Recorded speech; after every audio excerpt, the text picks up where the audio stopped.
Welcome back, gang. It's Deltia from Deltiasgaming.com, and I've been playing my stamina-based Templar, trying to figure out what's the optimal combination of gear and skills for the ESO Update 32 Deadlands. I've done veteran trials, Black Rose Prison, dungeons, and even soloed veteran City of Ash 2, Valkynscoria, and the hard mode. My conclusion, melee isn't dead in ESO, and far from it, with the Stamina Templar being one of the best out there. In this video, I'm going to cover what's recently changed with ESO and its effects on the Stamplar, pros and cons of this build, gear options for beginner, solo, and group with advanced trial setups, along with simple rotations, champion points, and miscellaneous parts to polish off your build. You'll want to watch this whether you're a Stamplar or something else, because I put a lot of time in collecting and combat testing the new hybrid gear sets, and what I'm using may shock you. This will be a longer, detailed video, so if you're looking for something specific, check the description below for timestamps so you can easily skip ahead.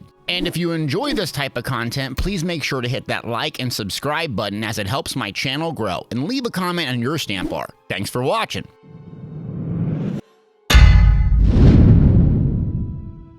So what has changed in Update 32 Deadlands? The single biggest change to ESO this patch, in my opinion, is the critical damage cap of 125%. Crit damage is a 50% increase to the damage done at the base level when an ability critical strikes, meaning if you hit for 100 damage on a critical strike, you'll hit for 150 by default. You can amplify this effect all the way up to 125% more damage using many different systems, including Mundus, racial choice, champion systems, and gear. The previous patch meta was to stack as much critical chance and critical damage as possible for the most damage possible.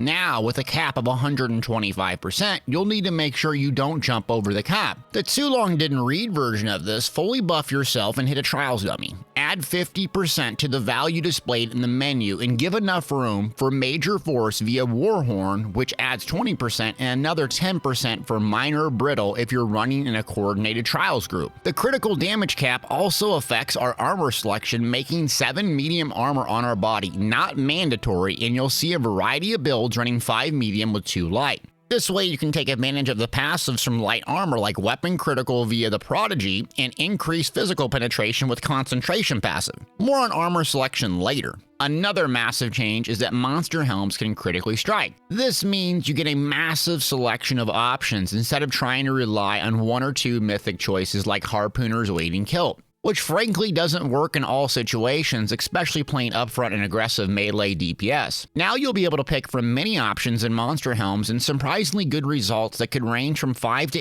8% of your total DPS. And yet another massive change, and you can see why it took me so long to get this video out, is the hybridization of gear sets. This means if a set grants weapon damage, physical penetration, or weapon critical, it would now grant both spell damage, spell penetration, and spell critical. Sets like Medusa's, primarily used on front bar for magic DPS, can now be used on Stamina's DPS builds. Ironically, the change had more impact on magic build gear selection rather than stamina, but it's important to note. The charge trait was also changed, and it has some relevance to this build, as most endgame group trial focused builds are no longer sticking to precise on the front bar weapons. You'll want a well-balanced loadout of around 60% weapon critical fully buffed in your group, no more than 125% critical damage, and then some form of raw damage to get the most out of your character. This has resulted in a common loadout on your front bar of 1 Nirnhone on your main hand with the poison enchant, and an offhand with the charge trait and a fire enchant.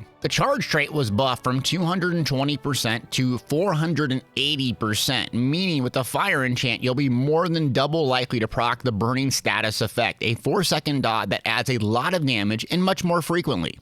You'll even see some builds who want massive single target use a 2-hander and run a charge trait with the poison for the exact same reason. And lastly, Deadly Strikes, which was mainly a Stamplar PvE and PvP set 5-piece bonus, was reduced in damage by 3%, now increasing dot and channel damage by 15%, down from 18%. Meaning this is not the only go-to option for stamina PvE DPS, though it's still a good option. That's a lot of changes, but I wanted to explain this before we got into everything else surrounding the build so you can get a sense of why we are making the selections on gear and skills. But before that, what are the pros and cons of the stamina-based Templar?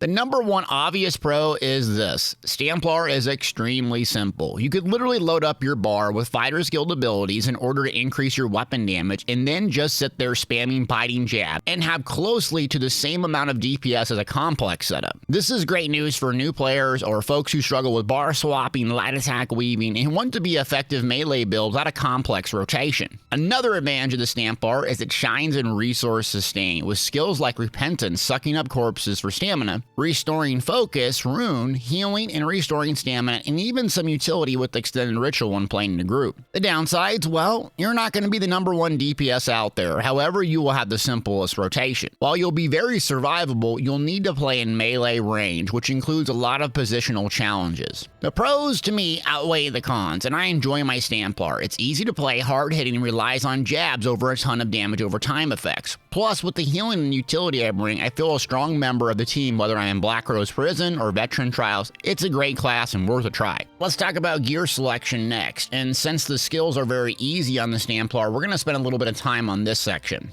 I will give you 3 different loadouts that I've played and used, but we'll start with the endgame setup first and work our way backwards with other flexible options. I've switched out from running a mythic like Harpooner's Kilt to now running a Monster Helm. Reason being, the Monster Helms are more reliable, especially when playing a variety of content like trials, dungeons, and arenas. I found the uptime on the melee DPS Kilt to be too low. My basic loadout and premise goes like this. I'm going to have a 5-piece body set on at all times, typically a trial set to take advantage of Minor Slayer and other buffs. I'm going to have a front bar set, typically a dungeon or a trial set, that's centered on an effect like light attack weaving or critically striking, so I can bar swap and still maintain a buff. I'm going to have a back bar arena weapon and an ability on my back bar that provides a boost and benefit. And then I'm going to have a Monster Helm that I'm going to select that fits on my build and what I play primarily, whether it's AoE or single target. We're going to start with the 5-piece body set first, and this is going to be best in terms of trials, veteran trials, longer lasting, single target, heavy boss fights, and we're going to work our way backwards. And the number one set is Perfected Arms of Reliquin's Cloud Rest Trial. The 5-piece, your light and heavy attacks apply a stack of harmful winds to your target for 5 seconds. The harmful wind's going to deal physical damage per stack every 1 second. This effect can stack every half second up to 10 stacks and scales off of your higher weapon or spell damage. Simply put, if you're able to light attack weave in between your abilities, you won't find a better set than this for burning down the boss. This adds an enormous amount of DPS on longer duration fights, but can become terrible to use outside of trials because you'll need 10 light attacks in order to take advantage of its maximum effect. Number 2, and what I use throughout PvE outside of trials, and that's Perfected Solzon's Torment from Rockgrove Trial Blackwood Chapter. The 5-piece, when an enemy you recently damaged dies, they leave behind a Vengeful Soul for 6 seconds. You can only create 1 Vengeful Soul at a time. Touching this soul increases your crit chance by 2,160 and your crit damage by 12% for 30 seconds. Nearly every dungeon encounter in the game has a plethora of mobs, and you'll constantly collect the soul. This 5-piece is unimaginably powerful due to the massive crit and crit damage bonus you get, assuming you have an availability of mobs to kill and collect. Number 3 is Vicious Serpent or Vicious Ophidian from the early Kragorn trials such as Hellraw, Ethereum Archive, Sanctum Ophidia, which are a part of the base game. The 5-piece reduces the cost of your stamina abilities by 8%. And when an enemy you have recently damaged dies, you restore stamina and gain major expedition for 8 seconds. This set completely carries your sustain and survivability, and you'll need to constantly dodge roll as a stamina DPS, especially as a new player. This is what I use in solo and VMA and Vatishram Hollows combined with Pale Order Mythic to survive nearly as well as a magic build. This is your starter trial set, in my opinion, and what beginners should aim for. If you're unable to obtain a trial set, I would collect Briarheart from Hrothgar Overland Zone, or you can buy it from the traders. The 5-piece, when you critically damage, you increase your weapon damage and spell damage by 450 for 10 seconds, and while active, your critical strikes heal you. This effect will have a 15-second cooldown and scales off max magic or stamina.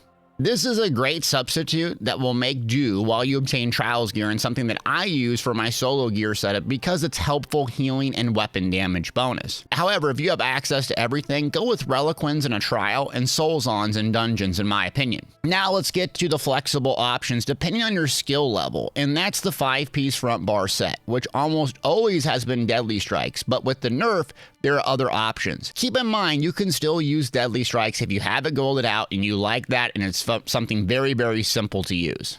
Again, for this section, I'm going to list on what the highest producing damage, in my opinion, 5-piece will be in trials, very long-lasting fights. However, after actually using these sets, I'm going to give you my opinion on what I think is overall the best for the average player. Number 1 trial set to put on your front bar is Advancing Yokuden or Berserking Warrior from Hellraw Citadel, which contains best-in-slot 5-piece due to the amount of critical chance you obtain at 10 stacks. The 5-piece, when you deal martial melee damage, your crit chances increase by 241 for 5 seconds, stacking up to 10 times, and it can occur every half second. Don't get me wrong, that's an enormous amount of critical, but with the 5 seconds to do martial melee damage, you'll have this buff fall off all the time if you're not constantly light attack weaving and maintaining your focus on your front bar. Therian Archive, you'll have a massive knockdown mechanic. Bang, stun for 3 seconds, all the buffs are gone. Veteran Black Rose Prison, you'll have to bar swap, heal, lay a rune down, cast the damage over time, bar swap, the buff falls off. In a dungeon, you may need to run out of melee range for mechanics like Dread Cellar portals, and you guessed it, the buff falls off. This set, along with Kinra's Wrath, which I consider number 2, are great options on long stationary trials fights or a par stumming. However, if you're someone that struggles with light attack weaving, bar swapping, you may want to avoid them because you're not going to see the advantage of maintaining those stacks. Number 2 is Kinra's Wrath from Black Drake Villa. Dealing damage with light or heavy attack grants you a stack of Burning Heart for 5 seconds up to 5 stacks. While you have 5 stacks, you generate an Aura of Wrath, granting you Major Berserk, increasing your damage done by 10%. While you have the Aura of Wrath, allies within 12 meters get Minor Berserk, increasing their damage done by 5%.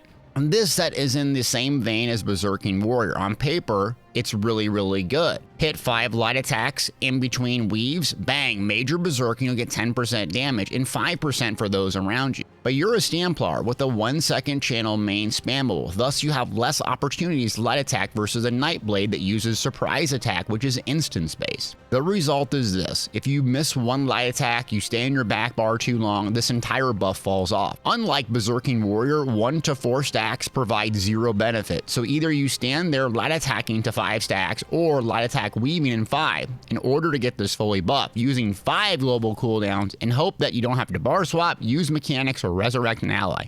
Look, I love Kinra's, especially on my magic range characters like my Sorcerer and Nightblade, which have an instant main spammable, tons of range, and little need for a lot of bar swaps and back bar damage over times. On my Stamplar, I just didn't find it that effective unless in a stationary long veteran trial. Great Deltias, you hate every meta set out there. No, I actually do not. Number 3 is what I highly, and I mean highly, recommend for the average player out there, especially if you don't light attack weave properly, you can't bar swap frequently, this is your go-to. Togvin's Warband from Frostvault. When you deal critical damage, you gain a stack of precision, increasing your crit chance by 177 for 5 seconds up to 10 stacks. At max stacks, you gain Minor Force, increasing your crit damage by 10%. This effect can occur every half second. Set is nice because it's not light and heavy attacks, merely critical damage. Moreover, the effect can occur every half second, so if you have 3 to 5 damage over time effects running and a high crit rating, you're much more likely to obtain the 10 stacks and maintain it. As a Stamplar, my main spammable is Mighty Jabs. It's a 1-second channel that hits 4 times, along with the chance to proc Burning Light, giving me 5 chances to critically strike within roughly a second. This uptime in comparison with Berserking Warrior and Kinra's is amazing. I highly recommend it for folks who struggle with perfection light attack weaving, quick bar swaps, and heavy mechanics. And if you can't obtain this set, I would stick with the Briarheart or a craftable set like New Moons or Hunding's Rage as a replacement. Monster Helms are up next, and I'd highly recommend Stormfist over any other in its current state. This comes from Tepes Island in a 5-piece. When you deal damage, you have a 10% chance to create a Thunderous Fist to crush enemies, dealing shock damage every 1 second for 3 seconds to all enemies within 4 meters, and the final 9,580 physical damage when the fist close. The great thing about this set is it works well single target and AoE fights. Sure, you might use Salines or Veladreth in other applications, but the final tick from the closing of the fist sits so absolutely hard it clears out mobs and can occur every 8 seconds. Again, 2 other options to swap in here, Salines from Saline's Web or Veladreth from Cradle of Shadows, but my testing I much preferred Stormfist. Last but not least, and that's the back bar options, and unlike previous parts of Elder Scrolls Online, there are a whole bunch of options. I previously used VMA Bow and Endless Hail as my go-to back bar set, and it still works well. The 2-piece increased damage volley does by 430 each tick. The bonus increases by 143 every time volley ticks up to 8 times. This is good AoE and single target damage with one click of a button on your back bar, but I've recently swapped that out for a two-hander VMA, and I'm now using Stampede Gap Closer on my back bar. This weapon, dealing damage with a critical charge, causes enemies to bleed for 1784 bleed damage over 8 seconds. The reason I switched is single target this works very, very well, and then Stampede AoE damage also works very well. Seems to be a lot better than using Endless Hail, plus it acts as a mobility tool when I'm trying to close the gap instead of running and trying to chase and doing a dodge roll on my back bar. And the third option, and most likely the best in Trials, is Perfected Spectral Cloak from Black Rose Prison. The 2-piece, dealing damage with Blade Cloak, grants you Spectral Cloak for 2 seconds, reducing your damage taken and increasing your damage done by 6%. This gear set is difficult to obtain, but it's a home run if you can get it, and you're mainly doing Veteran Trials. With a 10-second duration, this thing will be proccing to melee range, adding a massive amount of DPS. And if you're a beginner and unable to obtain these sets, go with something simple like Agility from Imperial City, Random Dungeon Rewards, or Traders. And if we look at some simple gear charts, here's 3 that I'm using and kind of what I go about. Number 1 is for group. This is dungeons or trials. The gear sets, I'm going to go with a Monster Helm Stormfist, 5-piece Reliquins on the body all times, and Togvin since it's simpler to maintain. In trials, I'm going to run 5 medium and 2 light to take advantage of those passives. I'm going to go Bloodthirsty on the jewelry traits, Defiance on the body, and then Nirnhone on my main, Charged on my offhand, with all weapon damage on the jewelry glyphs, and my back bar infused Perfected Maelstrom with the 2H. And then if we look at the next chart here, this is what I use for solo. So a 5-piece Briarheart and a 5-piece Vicious Ophidian with a Perfected Maelstrom back bar. I also go with a 1-piece Crags for the extra penetration. When you're playing solo, that's a really nice setup. Also, I stick with Precise on the Briarheart weapon since I'm not playing in a group and I won't be receiving any critical buffs. And then the beginner setup, this is what I use. Briarheart Hunting's Rage with Agility weapons.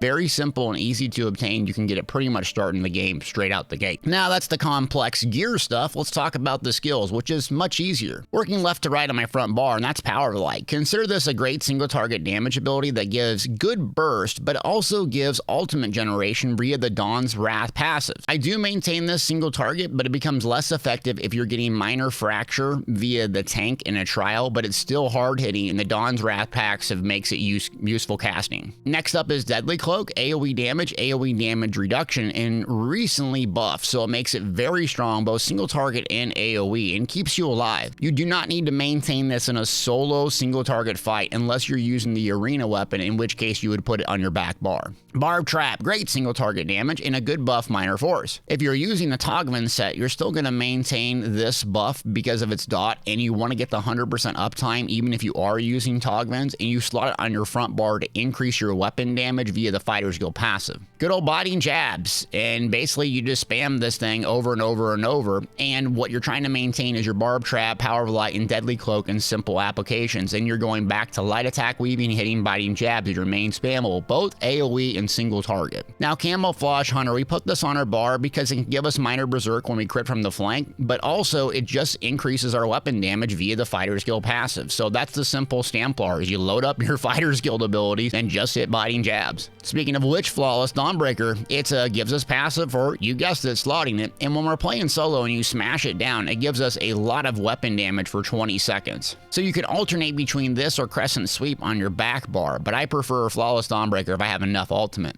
Also, when playing solo, if I need a really strong survivability, I use Ren from Dual Wield. It's a decent damage over time, but insane heal over time for 16 seconds, so it's great when playing solo or you don't have a strong healer. Going to our back bar, and you can use whatever you like, but I'm going with a two-hander. Restoring Focus is my first ability. Armor, extra healing, and resource sustain makes this an accreditable ability. Next ability up is Razor Caltrops. This is essentially really good AoE damage. When you're playing in a coordinated group, you're not necessarily going to use this outside of an AoE fight. When you're playing solo, it has Major Breach, so that's also good to maintain solo. VMA, Vatashram, or if you're just farting around completing veteran dungeons because you want to do it, it's going to add to your overall overall DPS. But again, it becomes less and less effective if you're in a coordinated group and it's non-AoE fight. Repentance, this is going to be our resource sustaining, but consider this a flex bot. So something like Bone Surge from Undaunted or Extended Ritual are my two flex options here. Bone Surge is really good when I was playing Black Rose Prison, giving me a shield and a nice synergy to other folks. Extended Ritual also really good when we're playing without a healer, so we can cleanse and get a little healing over time. Stampede is our fourth ability, and this is what you're going to slot in here depending on what your arena weapon is. This is AoE damage over time. It hits like a truck, and with an arena weapon, single target, it's going to do really, really well. Next up is Echoing Vigor. This is not as bursty as Resolving Vigor, but it can heal allies, which is very useful. And typically on this build, you don't need a burst quick heal for 5 seconds. You need a longer duration heal, and I like the group utility with this. Last ability up is Crescent Sweep, a low-cost, hard-hitting AoE DPS ult, and you can kind of rely on this one on your back bar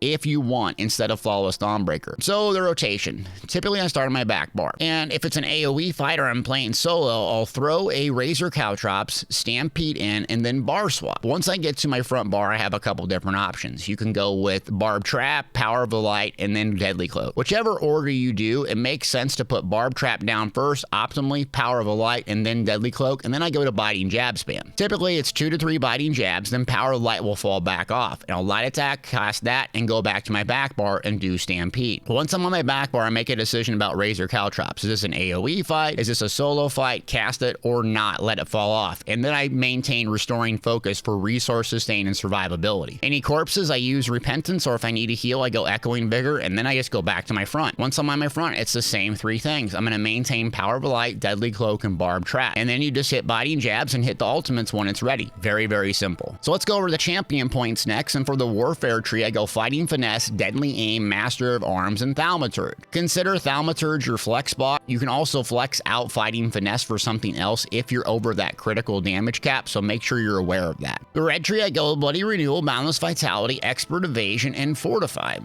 And for the green tree, I go with Steed's Blessing, Liquid Efficiency, Treasure Hunter, and Rationer. For racial choices, there is basically a couple options. The Orc is well-balanced stamina race, so it's going to give you bonuses to stamina, it's going to give you bonus to health, and it's going to give you the weapon damage passive, which is ultimately what's really important. Plus, it gives you a little bit of healing. So the Orc is kind of the sturdier race, but not as much damage as the Dark Elf or a Dunmer. Dunmer is going to give you a ton of stamina, and it's going to give you the weapon damage bonus, which is really what you want. The Khajiit people are shying away from since there's a crit damage cap. If you still are a Khajiit, I'd recommend using it. You're just going to have to change out your champion points, Munda Stones, and so on. Speaking of Munda Stone, I do not use the Shadow anymore and stick with the Thief, since I am not using Precise on my front bar. So with the Thief fully buffed, I should be about 60% or more weapon critical, and if I get 10 stacks of Advancing Yokuden, I'm at very high. Consumables, I use Artarium's Takeaway Broth, and I also use weapon critical potions on cooldown to maintain my weapon damage and weapon critical buffs. Well, gang, that's a build. I went very long in depth on this one, but there was a lot of things to explain. I hope you got something out of this. I hope I gave you a bunch of different choices for gear options rather than just say you need to use this, because in all reality, if you do not maintain the Kinross or the Advancing Yokuden because of your play skill or your play level, it's fine to use something else. And that's what I use, just because it's simple, set and forget, and works very well for me. So make sure to hit that like, click subscribe if you got something out of this. Leave me a comment on what your favorite gear piece is or what you use on your Stamplar, and I appreciate you watching.